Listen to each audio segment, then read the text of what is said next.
Good morning, everyone. It's Easter. It's a big day all over the world, actually, and especially here because we have the choir back.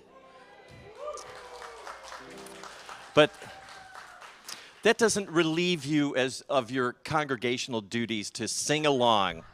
So please join us and stand up and sing "There Is Joy."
Join me in prayer.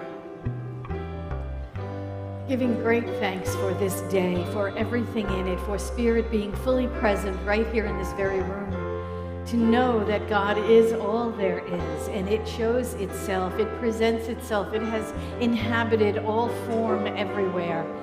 We are one with that power and presence. We are one as it. It flows through us and as us in the world.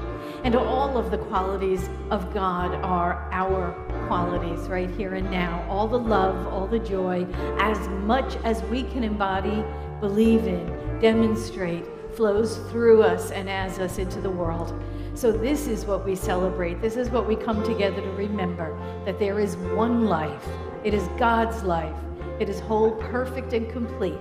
It is our life right here and right now. And so it is.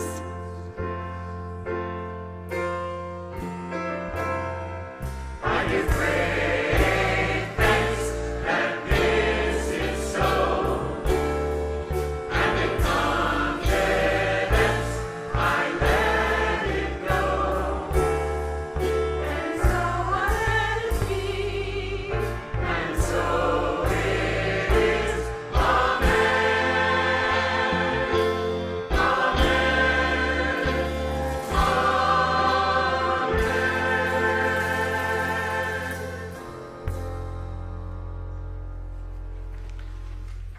You can applaud for that.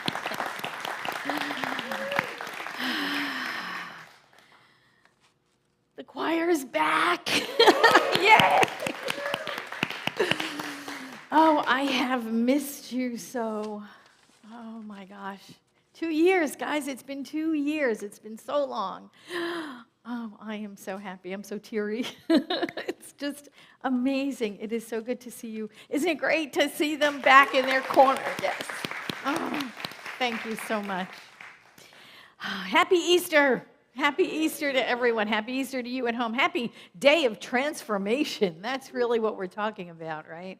Easter is that great, great spring story. I love it. It's just so powerful. So thank you for being here. Thank you for being online, our vision community at large. I know that you tune in every week. If you're not here, you're there, and that's a good thing as well. So thank you for being here. It's just such a wonderful day to get together to remember the truth of who we are, to remember that spiritual truth that Ernest Holmes spoke of his whole ministry, that there is one life.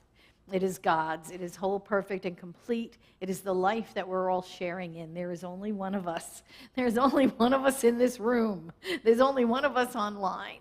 It is that spirit that has animated everything, has just animated everything. So thank you for remembering that with me. Thank you for sharing in that truth, and we'll talk more about that. I want to tell you right now that we have licensed practitioners here. They are here to pray with us and for us. Licensed practitioners, stand up, which is so that everybody can get a look at you. Look around the room so that we can see our licensed practitioners. They are here to serve us, to pray with us and for us all the time. And there are prayer request forms in your bulletin. There's a prayer request form online you can access. Fill it out. Put your phone number on. Let us call you at home and pray with you over the phone, or leave a prayer on your voicemail, however you would like to be served. After the celebration, there will be the meet and greet room today. You can pop in, get prayer there as well. Go to a breakout room with a practitioner and get one-on-one prayer. So however you would like to be served in prayer, we are here to serve you. That's what we do. Ernest Holmes said, practitioners and ministers, we pray and teach and pray. That's all we do. That's all we're good for. That's all we ever ought to be doing. That was his quote. I love it. I just love it. So that's what we're here to do. We're here to serve you in prayer all the time. So please take advantage of that. And know the truth about yourself. Know the truth. And when you forget the truth, that's what the practitioners are for. They're to remind you of our oneness and the fact that we are all spirit and form. So do that.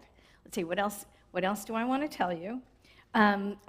We have guest packets. If you're new here, if you're just visiting us, we have guest packets. They look like this. You'll find them on the welcome table in the lobby. You'll find them by the back door as well. Grab one. Find out all about who we are as a spiritual community. We are affiliated with Centers for Spiritual Living Worldwide. This tells you all about that. Everything you ever wanted to know about anything is in here. In this little tiny thing, everything's there. So pick one up on the way out. If you are already a member, if you already know us and love us, I love that. But if not, you can read all about us. If you are already a member, give it to somebody that you know. Give it to a friend who would benefit, right, by coming here and becoming part of this amazing, loving spiritual community. So do that as well. And there is also a welcome on it. You want to say it with me? You want to say it with me? Let's say it together. Whoever you are and wherever you are welcome here. You are safe and you are loved. So I wanted to just let you know that we gave out these little ribbons. I know that you know it is the Ukrainian flag colors. Excuse me.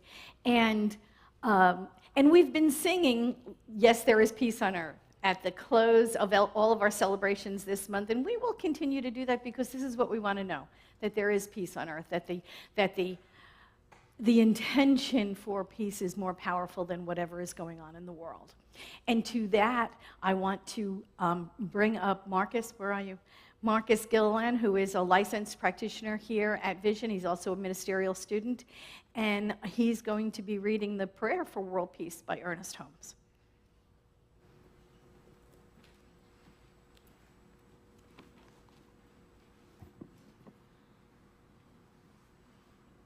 Prayer for World Peace by Ernest Holmes. I know there is but one mind, which is the mind of God, in which all people live and move and have their being.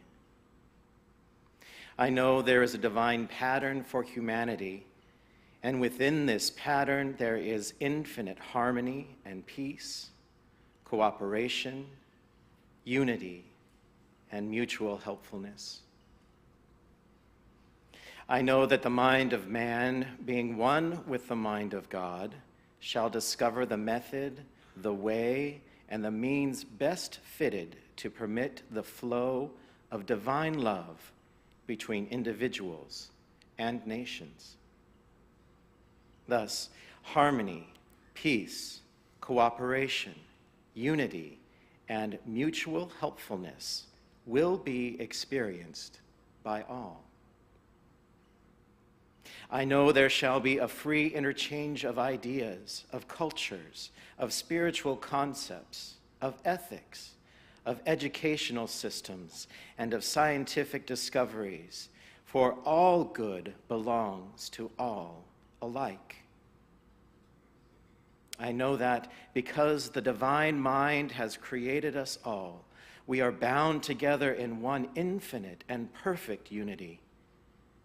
In bringing about world peace, I know that all people and all nations will remain individual, but unified for the common purpose of promoting peace, happiness, harmony, and prosperity. I know that deep within every person, the divine pattern of perfect peace is already implanted. I now declare that in each person and in leaders of thought everywhere, this divine pattern moves into action and form to the end that all nations and all people shall live together in peace, harmony, and prosperity forever. So it is now.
morning. Happy Easter.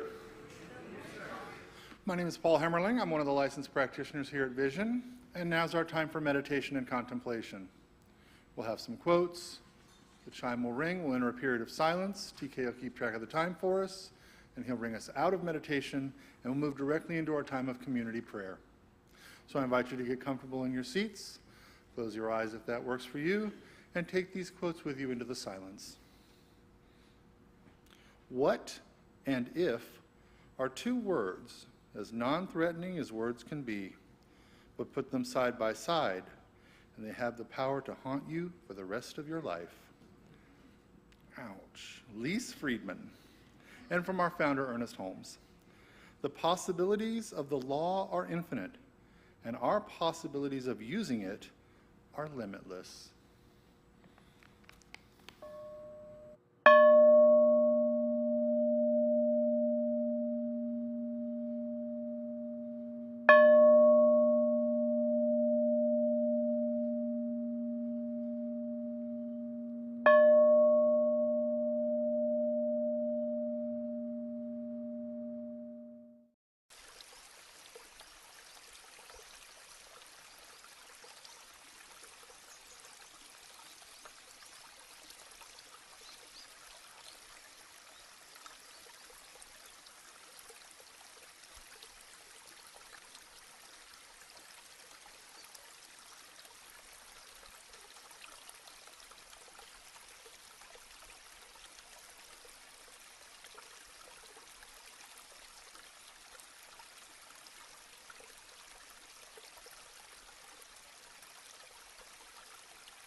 And staying in that silence, staying in that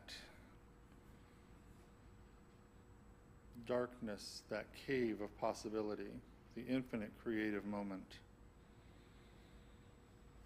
I know that there is one life, one energy, one truth. One bug is buzzing around my face.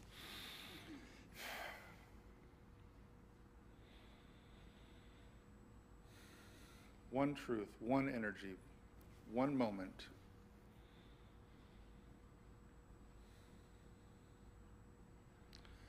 I breathe into the infinite, and I know that spirit is all there is. One unified field of self-aware energy, showing up as the physical manifest universe, as earth and stone, sky and rain, ocean, river, stream, fish and bird, and dogs and cats, as people, as cars, as glass, as music, as thought, as love, as joy, as creative expression. Everywhere, everywhere, my mind encounters the expression of spirit. From the innermost subatomic structure of the smallest cell within this body, I know is God, up through the molecules, the blood and the bone, the tissues, the systems, out into the air, the building, the planet, the solar system, out and out and out into the spiral arm, the galaxy, into the gravitational darkness between the galaxies, out and out and out to the furthest reaches that we have yet to perceive, and knowing that spirit is on the other side of that barrier waiting to be discovered. The infinite power and potential is everywhere, whole, perfect, and complete. A single unified field of self-aware love. And knowing that I am one with that infinite power and presence, the I am that I am. I know that peace is the truth of each and every one of us, that we are one with harmony, with unity, with creativity and love. That spirit holds nothing against itself, and that we are made in the image and likeness of that. And that peace on earth is possible in this moment. Peace within these bodies, peace within this health, peace within this mind, peace in our household, peace in our neighborhood, peace at work, peace in the city, peace on social media, peace in the world.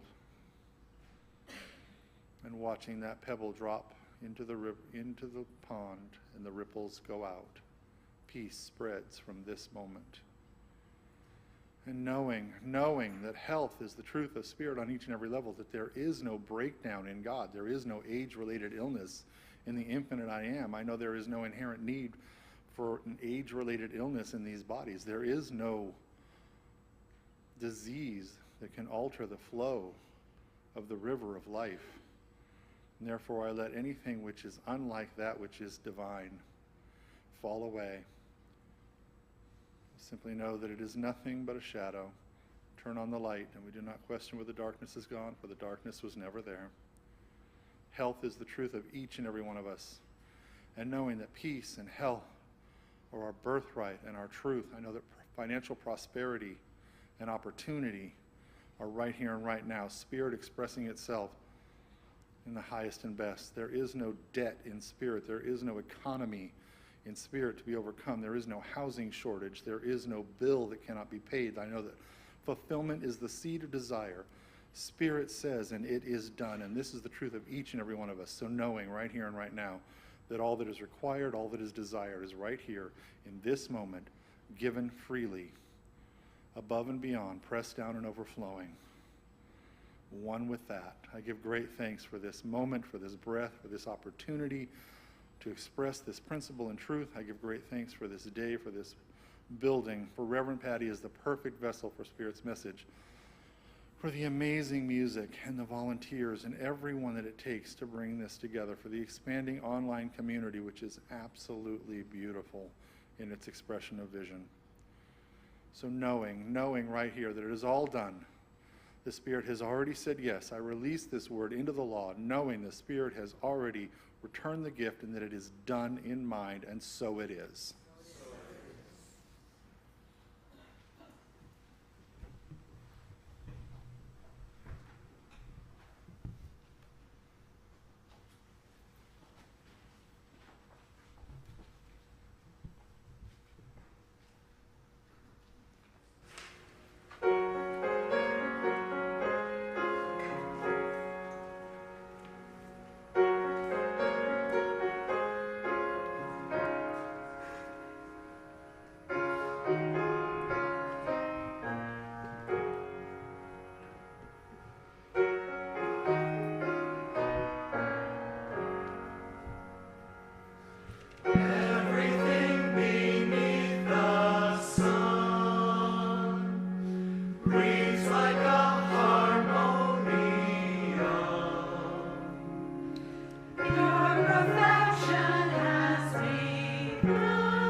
Wasn't that awesome?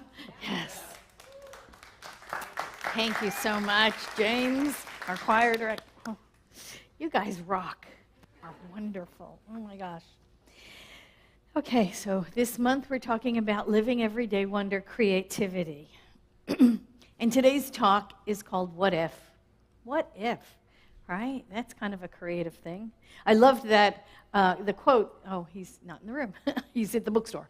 I love the quote that Paul read this morning from Lise Friedman, what an if, right? Are two words as non-threatening as words can be, but put them together side by side and they have the power to haunt you for the rest of your life. Well, shoot, how about that? Well, okay, so what if? What if? What if we can turn an average thought into something spectacular? Right? What if we can free our thinking so much that we can soar with possibilities? What if we can not only enable ourselves to think outside the box, but throw the box away entirely? What if? What if? What if can sink even the best of ideas? Can it? What if I am made fun of? What if I'm laughed at? What if I'm ostracized? What if I'm banished? That meant certain death, didn't it? What if is the start of something?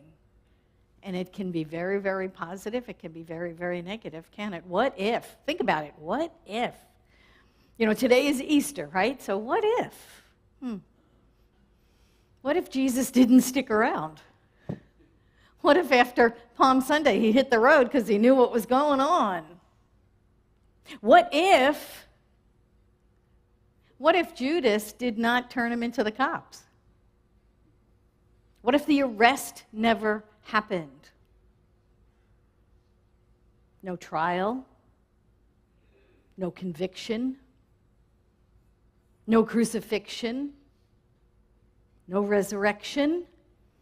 What if? What if none of that ever happened? Well, for one thing, we'd all be Jewish. But I'm not really here to talk about the traditional story. We all know the traditional story, right? I'm way more interested in the symbolism of Holy Week, because it is powerful, powerful symbolism that speaks to us over the thousands of years, right? How it serves as a path for healing, for our healing and our growth and our transformation. The story is our story, and we're here to use it in the present moment. Today's Easter, and it's about transformation, but it's about our transformation. It's about our change and growth. It's about our dying to the old, embracing new ways of being, of showing up in the world, right? Dying to the limiting thoughts we have and embracing the greater life that Spirit has for us. Taking the circumstances of our lives, whatever they are, positive or negative, and using them to transform our lives, to be reborn, to reawaken, to be transformed. So on Easter, we have this opportunity to look at the entire Holy Week and the week's events from this higher perspective. It's not a story about one guy who lived 2,000 years ago and that was that. It's about us. This higher perspective, this metaphysical perspective that we bring to this Easter story. That's what metaphysics means, right? That's what metaphysical, the word means. It means above the physical, beyond the physical. And that's really what we do in religious science, right? We go beyond the history, the physical story, the actual story, the facts, whatever, to look at what the story is telling us, to look at the bigger story. Reverend Dr. Culver Nelson, who worked in conjunction with the Jesus Seminar, and he was also a professor at the Holmes Institute when I was in ministerial school. Amazing man. He talked about how diligent we must be in our thinking when we're talking about these kinds of stories. And he said that there are 3 levels of understanding that we have to be conscious of when we are examining any historical or factual or tribal story. And he said the first level of understanding is what's called the pre-critical naivete, which is, well, I know the Easter Bunny exists because he brings candy in baskets and he hides eggs for me. That's it, pretty much that's it, right? That's just what we know. And then there is the criticism level, where there is no such thing as the Easter Bunny. Don't say that too loud. There is no such thing as the Easter Bunny. And I know it because of facts. I know it because there are facts. My parents did this, my parents did that, right? This is the critical stage. We're all about the facts. But we wind up in the third level of understanding, which is the post-critical naivete, which says there is an Easter Bunny story that tells a powerful truth about rebirth through the use of symbols and images and mythology.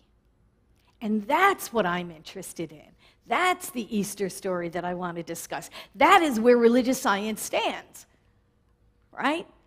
Regarding the Easter story. Ernest Holmes said this. He said, the resurrection is the death of the belief that we're separated from God. For death is to the illusion alone and not to the reality. God did not die. What happened was that the human awoke to life. This awakening must be on the part of the human, for God already is life.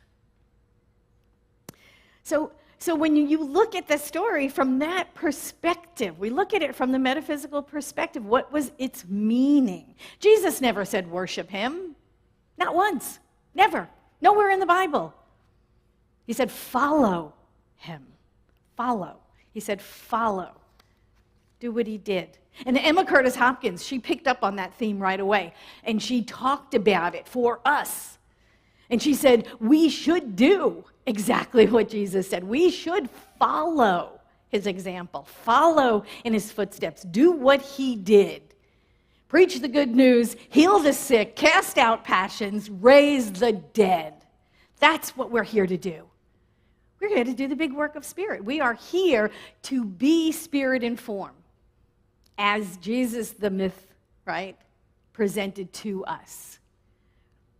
All of those things. And what if? What if we gave up our resistance to that and just went ahead and did that? Right? We know that we can. We know that we have done it. Right? How many times do we speak our truth? Right? That's preaching the good news. When we speak our truth, when we know we are one with Spirit. We say there's only one God. We say it every week. We're speaking the truth. We're telling the good news. When we heal the sick, when we go within and we know we heal the mind first and the mind heals the body, right? I can't remember. Louise Hay, right? Louise Hay says she doesn't think about her problems, she doesn't think about that. She doesn't try to fix her problems, she fixes her consciousness. And then her consciousness fixes the problems. That's how we heal the sick. We fix our consciousness. Consciousness heals the sick. We cast out passions. I love that. Cast out passions. Sounds kind of like, wait a minute, no, I kind of like the passion part. But she meant, of course, the word passion in those days was used to mean evil or wrong thinking, our indulgences, our lustful indulgences where we're not really thinking in our own best interests. That's what she was using that word to refer to. And raise the dead. And you've done that as well. You've done that when you've sat with someone and you've given hope to the hopeless, right? When you've given an idea, an opportunity, a thought you shared with someone and they awoke and they realized that there was hope, that there is possibility. That's raising the dead. This is what we're here to do. This is our job. This is it. And so what if we follow that example? What if we just, cast aside all the limiting thoughts and just go ahead and do that work? Just follow in the footsteps. This Holy Week reveals the promises and the pitfalls and the payoffs of living a life of spirit. Just living a total life of spirit, totally immersed. Right? People will love us. People will hate us. People will make fun of us. People will doubt us. People will follow us. People will align with us. People will tell us to get lost. People will betray us and abandon us. Yeah, kind of like the life we're living now, actually. Not too much different, right? And this is what this bigger story of Easter is telling us. This is life. This is our life. And we get betrayed. Sure we do. And we're called to forgive, right? That's one of the big F words we talk about. And I love Emma Curtis Hopkins' idea of forgiveness. She said, forgiveness is giving for. It is giving for. And how she explained it was, we're giving something up to spirit. Forgiving is giving for. We give this for something else. So we give spirit our feelings of anger over being betrayed. We give spirit our thoughts of revenge, right? Well, they gotta, what? I'm gonna tell them so-and-so's whatever. We give up our feelings of anger. We give up our feelings of wanting to hurt back. We give them up to spirit for something greater, for the peace of God. Right? And that's how she described forgiveness. Giving up something for something greater. Giving for is forgiveness. Where we just give it up. We just give it up to God. I know that there is a better way to think about this. And that is forgiving. This is the work, and this is the work we do on the cross. After we've been betrayed, after we've been convicted, right? And isn't it great that we have this symbolism in order for us to be able to do this work? To explain what we're going through as we're going through it. Whether we're betrayed by another or whether we're betrayed by ourselves, we've done that. Haven't you put your own foot in it sometimes? Haven't you betrayed yourself? Right? You get all mad about the betrayal of a friend because the friend revealed your secret that you told them to somebody else, but who told the friend? You did. So you betrayed yourself before your friend could have ever possibly betrayed you. So whether we have been betrayed by another, whether we betrayed ourselves, whether our bodies have betrayed us. Sometimes bodies do stupid things, right? It's like, what the hell? How'd that happen? Where'd that come from? I wasn't, what was I thinking? That's blaming ourselves, right? But our bodies sometimes betray us. But the healing is still the same thing. The process is still the same. Ernest Holmes said, we must resurrect ourselves, as Jesus did, to the joy and simplicity and spontaneity of life, naked and unafraid. The great and the good God is no taskmaster. The eternal laws of love cannot hurt. That which is light will never produce darkness. Heaven will never descend into hell, and a hymn of hate will never stimulate the mind to the eternal harmonies of life. Yes, resurrection must leave the corpse of our dead yesterdays in the tomb of its own obscurity. Let the dead bury the dead, right? And to live more abundantly, God of heaven and earth, awaken within us this day. But in order to do that, we have to do the work, right? We have to do the forgiveness work. We have to bring ourselves into alignment with the truth. And in humility, get off the cross. Right? And getting off the cross can take a few minutes, can it? Can take a few days, months, years. Right? Jesus was on the cross. He never accused anyone of anything. He never said, Judas, man, when I'm through with you, you're gonna, Never. Never. He never blames anyone. He never points to anyone. He never says it was anyone's fault. He was on the cross for 6 hours. Some of us spend years. Jesus. The Catholic Church has been on the cross for over 2,000 years, and they're still looking at it. We lead with our woundedness, don't we, when we're on the cross? We want to tell everybody that'll listen who betrayed us and how, and what kind of an idiot they were. We don't talk about what kind of an idiot we were, right? We lead with our woundedness. We'll tell everybody who will listen about how it was done to us. How it was done to us. Ernest Holmes said, but suppose, I love this, but suppose right now we become resurrected one by one, take out of the tomb of memory the fears and the morbidity and the uncertainties and the hates and the jealousies and the animosities and everything that is vindictive, and resurrect that which is back of it, the joy of life. Who told us we were meant to suffer? That's a false doctrine. Yeah, preach, girl. He goes on to say, who told us that there was any God trying to see how much we can take? It is a monstrous untruth. And yet, how long have we spent on the cross believing such untruths? Now, I still have to say, grapes, right? Grapes have to be crushed to make wine. Yay, it's Easter, wine.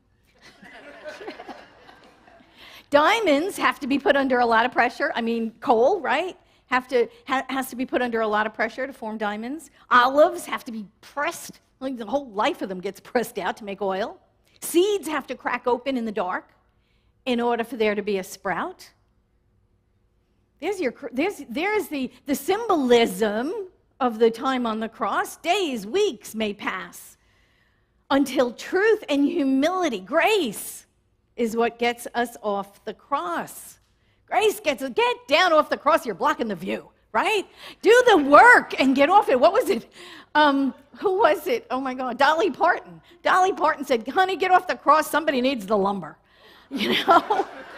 Just do the work. Do the work, get off the cross. Because we have to remember, when we are, like the grapes or the coal or the olives or whatever, we have to remember, when we're being crushed or feeling under pressure or being pressed or in the dark, we have to remember that that's a powerful, powerful place of transformation.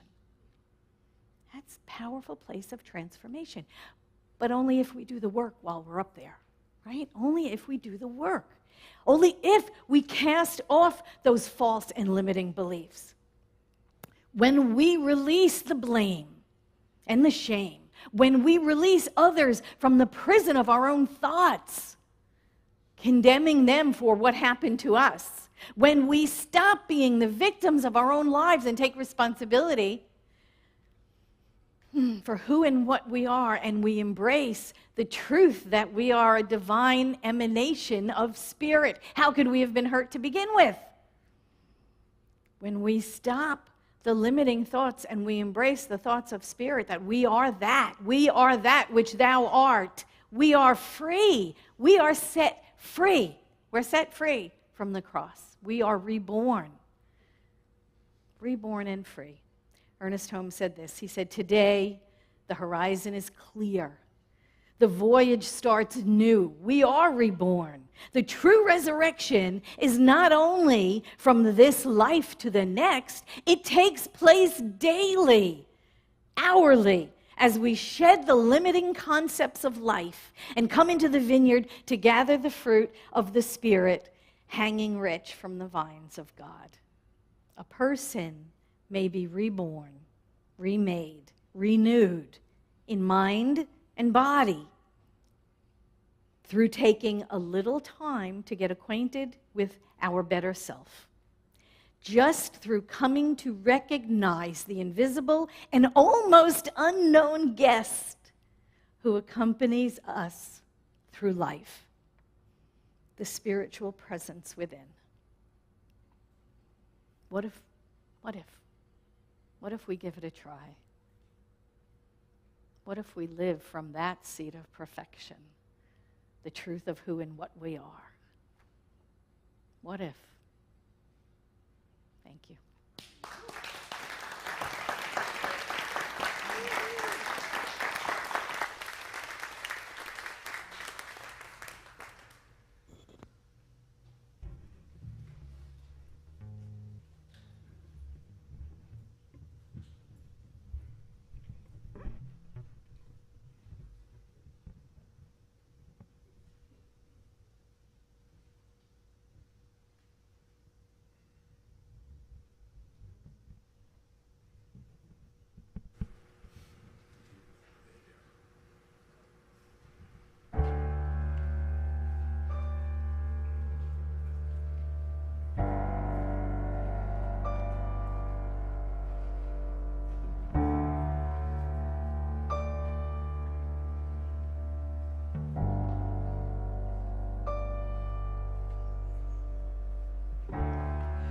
Stumble through your days, got your head hung low, your sky's a shade of gray, like a zombie in a maze.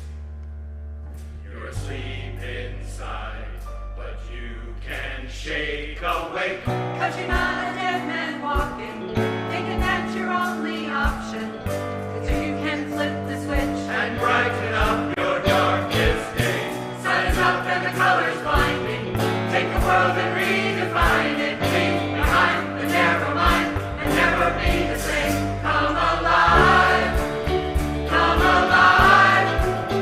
go and light your life, let it burn so bright, reaching up to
so good to have the choir back. Love you guys. Love you. Oh, just amazing. Anyway, so now it is time for our on the conscious circulation. Why can't I never remember that phrase? Conscious circulation. This is our opportunity to give back, to just practice that spiritual, one of the spiritual tools we have is giving and receiving, right? That tithing or donating and giving of our first and best, and then seeing it flow back in all sorts of different ways. So this is our opportunity to do that. If you have been fed, if Vision is your spiritual community, this is the appropriate place to give. So thank you so much for that. I appreciate all the support that we've been given. It's been a weird 2 years, of being creative about our giving and supporting, and I just love the fact that we are here. We're still here, right? We're doing it. We are being in integrity with all of the good that we've been given, and yeah, so thank you for that. We're grateful to you. We are all together in this spiritual community, right? We are one in this. So thank each other. Go, turn to somebody and say, hey, thank you for your support. Thank you for your support. See, this is it. It's us all together doing this thing. So thank you for that. And if you are choosing to give today, very grateful for that. I am so grateful. The Core Council thanks you as well. And let's pray on it. Let's go within right here, right now, and know God's abundance. I know that God is abundance. I know it is a quality of God. I see it around all the time in the natural world. We see the lavish abundance that Spirit is in seashells and in leaves on trees and in blades of grass and in friendships, and all of the good of God is limitless in its scope in nature. I see the limitlessness of love and joy and wisdom. And I know that abundance is part of that. The abundance of God simply flows, and we accept gratefully, and we pass along graciously, and we stay forever in that principle of giving and receiving. So with a grateful heart, I pass this good on in ways that Spirit can demonstrate itself through us and as us in this community. With loving thanks, I simply let it be, and so it is.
Here to remind you to keep track of those demonstrations of answered prayer in your life. And when you do, I want to hear about it because I'm nosy.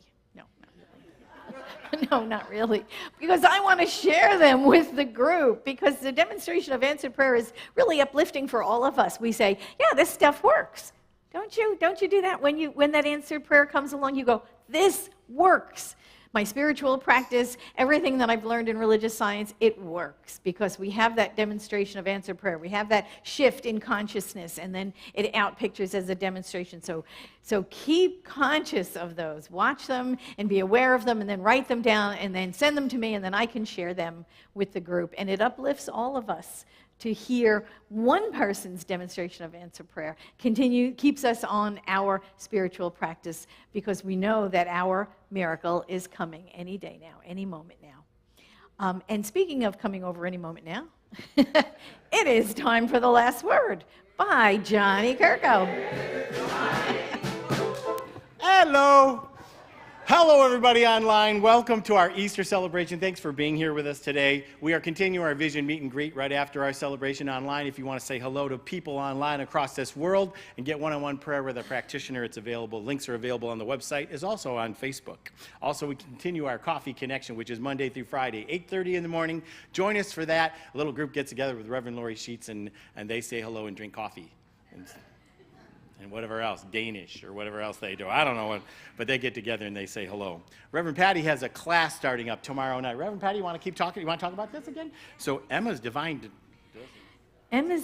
Dozen. So it's an introduction to the book, Scientific Christian Mental Practice. And it's about her 12 lessons. And these lessons were things that she taught throughout her whole entire ministry. You will come across them again if you read High Mysticism. You come across them again when you read Resume. And when you get really deep into Emma Curtis Hopkins' gospel series, 75 of them, 75 books. I mean, if you want to go that far, I do. I love her. Anyway, we're part of the Emma Nation, right? Yay, we are part of the Emma Nation. Anyway, the Scientific Christian Mental Practice is the beginnings of those 12 lessons. It is going through the relative to get to the absolute. And then you go into High Mysticism, which is the absolute. And so the lessons are geared for understanding, which I love. In the beginning, the Scientific Christian Mental Practice is about understandings to get you from the relative to the absolute. So join me. It's lovely. She's so deep and wonderful and mystical. You'll get a lot out of it. I'll see you then online. When is it? Tomorrow, 6:30? I'm sorry, 6 to 8. Be there. I'll be there. I promise. Good thing Reverend Patti and I are aware of what's going on here. 6:30, we don't know. 6 o'clock is Reverend Patti's class. It's a Zoom-only class, so join us for that. Wednesday evening, we have Andy Anderson and Nathan Fry right here in this building. The date is 4/20, so we called it Higher and Higher. So come on by. So what we're going to be doing that day is we're going to set up tables here in the room. So you're going to be kind of like a cabaret kind of a place, you know. You get to bring your own food and drink and stuff like that. Hopefully down the road we'll be providing that. But we want to set up the scene and know what it's going to be like. So join us for that. Tickets are available for the in the space as well as online. Both of them are separate links. Join us for that Wednesday evening at 7 o'clock. Next week, Reverend Patti Paris will be back. Her talk title is Building Life. And our guest music is our very own Marcus Gillan. So, how about that Higher Vision Choir today? You know, I just want you to know that it fills my heart to no end to sing with this group. I love you guys. Thank you for being a part. We did the Ukraine stuff today. You see the blue with the yellow. That was a lot of that today. I love Phyllis Young. We miss you. And so happy to be a part of you guys. Thanks. I'm losing myself. I don't know why, but I'm getting emotional. It's not that way, but that's just who I am. Welcome to John Kirko. Next week, after our celebration, we are having Congregational Sunday, which we're asking you to bring food to be a part of our hospitality. So we have a little lunch right after our celebration. So see Larry Paris if you want to sign up for it, or send us an email at info@visioncsl.com and let us know what you're bringing. But Larry, is there anything special we're having for it? Is it a special event? No? Just coming back to hospitality once a month for the next couple months, so bring your food and stuff. We're going to enjoy that. It's next Sunday. So we started the beginning of April, our Planting Seeds and Growing Abundance. It's our matching fundraiser that we're doing in April. And we had 2 people who have given us both $2,500 a piece, and we are matching every dollar that we give to them. So far we're about halfway there. So we're almost, halfway there. So we're getting there. So thank you very much for those who have already donated. Please keep sending your donations in. We love you and thank you for that and appreciate that. You can do the online donation right on the donation page of the website. Love you guys. See you soon.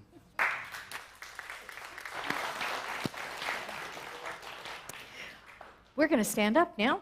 We have affirmations to recite. We are going to know the truth for ourselves in this powerful way. They're up there on the big screen. Yes. Okay, let's say them together. I create with intention, vision, and purpose. I choose to welcome a variety of ideas that add to my ever-expanding perspective. What if everything goes as planned? Oh, I love that. Okay, we're going to say number 1 again. You ready? Let's do this. I create with intention, vision, and purpose. Yes, we do. So going within one last time here this morning, knowing that we do co-create. We didn't invent this power. We use this power. It is spiritual power. It flows through us. We get to align with it. We get to outpicture, and we get to change conditions around us accordingly. We know and accept that we do co-create with power, with purpose, with intention. And that intention is always directed by love, by joy, by full expression, by expansion, by wisdom. We become those lights in the world that transform our little part of the planet. By providing that light, we just absolutely transform the darkness into light. We attract those people to us for their own transformation. We become the place of transformation for others as well, and as our own healing. So I give great thanks for this. I know this is the truth of us. I know that as spirit in form, we go forth in life, healing, raising the dead, casting out false beliefs, and living in the presence, in the truth, in spirit. And so it is.